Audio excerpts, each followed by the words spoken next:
ہمارے بچوں کو وہ کارٹون دکھائے جا رہے ہیں کہ ہمارے بچے ذہنی طور پر کمزور ہوتے جا رہے ہیں۔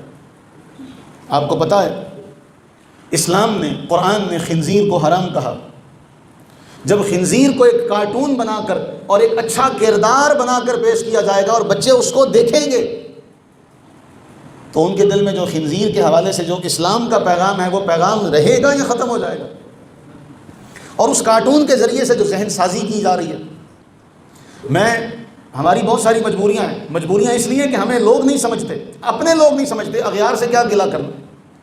ورنہ میں وہ یہاں پہ آپ کو کلپ دکھاؤں کہ اس کلپ میں ایک کردار جو ہے وہ اپنا تعارف پیش کرتا ہے کہ یہ میری ایک ماں ہے، یہ میری دوسری ماں ہے، یہ میری کام کرنے والی ماں ہے، یہ میری دوسری ماں ہے۔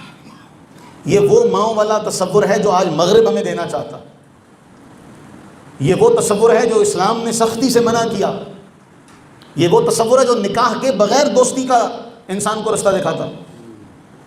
تب بچہ، اور ہیں بھی وہ 4-5 سال کی عمر کے بچوں کے لیے، ہمیں تو پتہ ہی نہیں ہمارا بچہ کیا دیکھ رہا ہے، ہمارا بچہ کارٹون دیکھتے دیکھتے کیا دیکھ رہا ہے۔